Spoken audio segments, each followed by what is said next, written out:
Here we go. I hope you're going to enjoy this one. Good morning, Ted Heads family. Today we're diving into an old and cherished tradition, one that might evoke images of gentleness and care in our minds. The silver spoon or silver rattle, given to a child at birth. But why silver and why not gold, which is often seen as the ultimate symbol of wealth? Well, the answer lies in the history of silver and its unique relationship to health, prosperity, and societal values that were once central to our ancestors' lives. It was once customary to present a baby with a silver spoon or rattle when they were born. This tradition has roots that stretch back centuries, even millennia, across different cultures. The gift was more than just a fine piece of silver. There was meaning behind it. Parents or grandparents often chose silver because it symbolized good health, protection, and a prosperous future for the newborn. Historically, silver was associated with healing and protection. Ancient civilizations knew about the antibacterial properties of silver long before modern medicine caught up with this knowledge. In fact, silver was used as a preservative for food and water, helping to guard against harmful bacteria and illnesses. For centuries, silver spoons and rattles were used not just as a luxury item, but as a practical tool. Did you know that? Protecting infants from disease in a world that lacked antibiotics and modern medical care. So now you might be wondering, if the silver had all these benefits, why not gold, which is even more precious? The answer goes deeper than just the value of the metal. Gold, while a symbol of great value and great wealth, was often reserved for royal families, the upper echelons of society. It was rare, hard to come by, and much more expensive. Gold was a symbol of status, but silver was much more practical for everyday use, and it had its own form of elegance. I agree. Silver, unlike gold, was more commonly available and therefore more accessible to the wider population. In an age when a family's wealth was often modest, a silver spoon or rattle could be a prized possession without being unattainable. Silver was still a symbol of prosperity, but it carried with it a sense of reliability, of well-being, making it the perfect gift for a newborn. Beyond its practical and symbolic uses, silver was seen as a neutral, harmonious metal, more approachable and grounded than gold. It wasn't about flaunting wealth, but instead about wishing the baby a healthy and prosperous life. The gift of silver represented not just material wealth, but also an enduring wish for good fortune, good health, and good luck, things that money, as we know, can't buy. Even today, the tradition of gifting silver spoons or silver baby rattles is a beloved custom. It's more than an heirloom. It's a mere reminder of simpler time when family, health, and prosperity were more important treasures in life. The silver spoon has become a cherished keepsake passed down from one generation to the next, holding within it not just the beauty of silver, but the hopes and dreams of those who gave it. So next time you hear the phrase born with a silver spoon in their mouth, remember, it's not just about privilege. It's a metaphor for being given a strong, prosperous start in life, guided by the gentle hands of a tradition, family, and the healing power of silver, given by one as an expression of love. Thank you for joining me today. I hope this essay gives you a new perspective on the significance of silver in our lives and reminds you of the wisdom and care passed down from those who came before us. All right, so if you didn't hear, the Pentagon has now come out and said that pretty much the whole Ukraine war, quote, quote, has been nothing but a laundering system. Yep, your dollars. To Zelensky, the puppet. The actor. Zelensky was an actor before. Like, if y'all didn't know that, he was installed. They say he's a dictator. I don't even like to give him that credit. He's a puppet. But that being said, we have been trying to say, nons, and people like, listen, there's no war in Ukraine. We are under continuity of government. What that means is all governments, Trump and the military, who has been our commander-in-chief, works with other countries like Russia.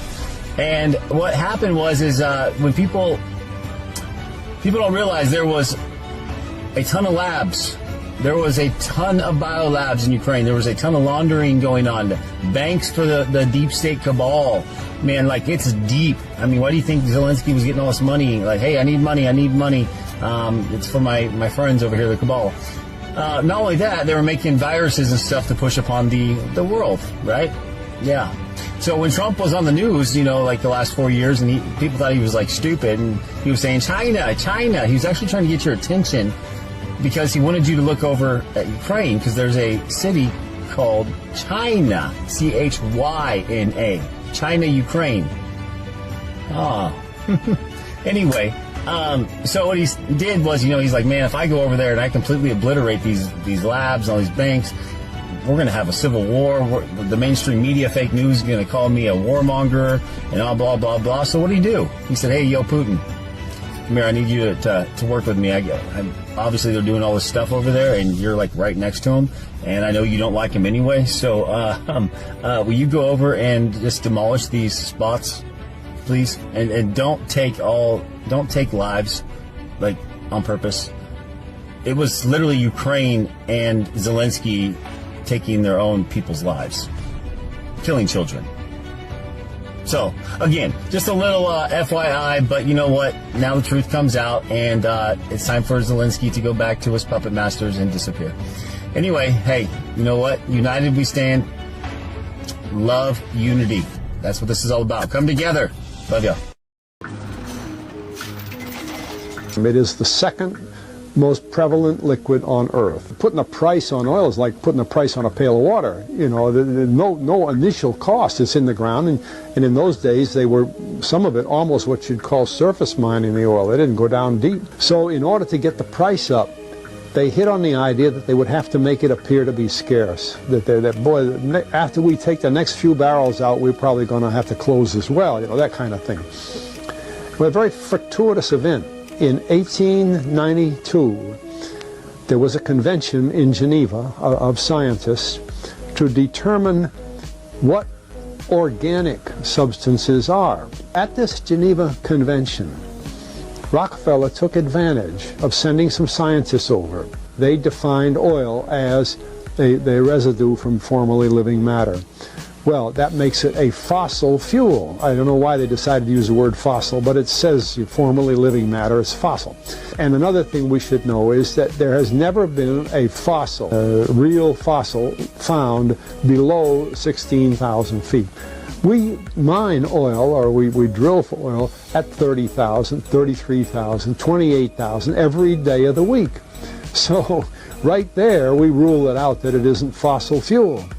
It's called fossil fuel for the minds of the public to feel that it is an asset that is running out, being depleted. We talk about depletion allowance, which is a lot of, and actually, if you know the world's oil supply, you know that it is not going to run out for an awfully long time. What bothers me is that in geology books, it's in there.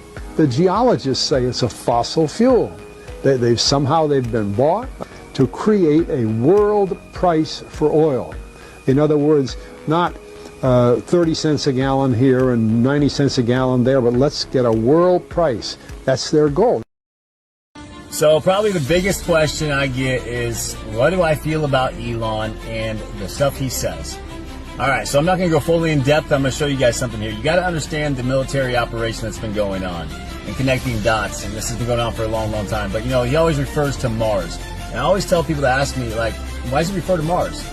And I'm like, what if he's talking about something that you're not thinking about? What if you're thinking about outer space and he's talking about something else?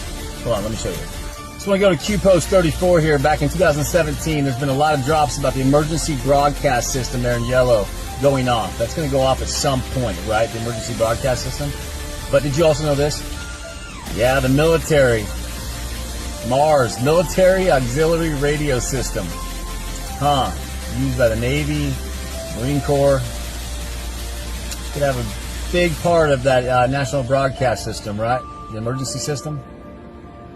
There you go. U.S. tariff revenues reached an all-time high in May as President Donald Trump's trade policies started to fill the government coffers. Trump's tariffs deliver a record $23 billion in revenue in May alone. According to the May 28th daily Treasury statement, revenues from customs and certain excise taxes climbed to a record $23.28 billion this month, up from $17.431 billion in April. May was the first full month that Trump's levies took effect. Chaotic day in the stocks, and Trump and China's trade headlines sparked pump and dump. If ever there was a day which exposed the market sensitivity to trade China policy, it was today. We're talking about Friday. This was, folks, as an early rebuke to Trump was followed by threats, new sanctions, and then an optimistic tone. I'm sure that'll speak President Xi, and hopefully we'll work that out for you. What I'd like to show you here is look at the right side of this chart. It takes a significant dump. All right. Do we have that slide there? I do. Okay. It's up. All right. And so what I'd like you to take a look at is the timestamp by which the dump occurred. Now, I had another slide that showed a really long dump, but that was at 4 o'clock. And I think that one didn't make the cut. But I had a slide at 4:05, folks. The markets took a dump on Friday. That's why I was very comfortable to wear the time for you on Saturday.